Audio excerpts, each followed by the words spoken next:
հոգեբանորեն ուժեղ մարդու որակներից մեկը ներելու կարողությունն է։ Բայց ներել, սիրելիներ, չի նշանակում պարզապես մոռանալ, չի նշանակում ինքդ քեզ հարկադրել, որպեսզի դա չհիշես, չի նշանակում արժեզրկես այն ամեն ինչ ինչ տեղի ունեցել կամ ինչ որ բան արդարացնես, ընդհանրապես։ Ներել նշանակում է հասունացած կերպով բաց թողել։ Ինչ է դա նշանակում։ Պատկերացրեք, ինչ որ մեկը ինձ նեղացնում է, ինձ վիրավորում է։ Ես չեմ կարողանում նրան պատասխանել, չեմ կարողանում ինձ պաշտպանել։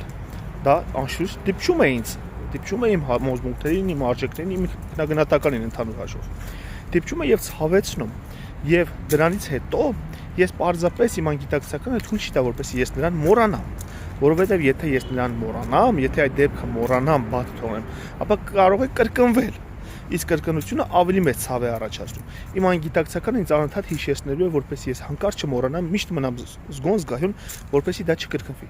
Որպեսզի կարողանամ ներեմ, ես պիտի ավելի ուժեղ դառնամ այն ժամանակահատվածից, երբ ինձ նեղացրել են, վիրավորել են։ Այդ ժամանակի համեմատ ես պետք է ավելի ռեսուրսային լինեմ։ Իմ ինքնագնահատականը ավելի կայացած պիտի լինի։ Որպեսզի իմ անգիտակցականը չվախենա կրկնությունից, պետք է վստահ լինի, որ եթե նույն բանը տեղի ունենա, ինձ հետ ոչինչ չի լինի, որովհետև ես հիմա ավելի ուժեղ եմ, քան այն ժամանակ։ Հենց այդ ժամանակ միայն ես կներեմ, հենց այդ ժամանակ ես բաց կթողեմ այն, ինչ տեղի ունեցել։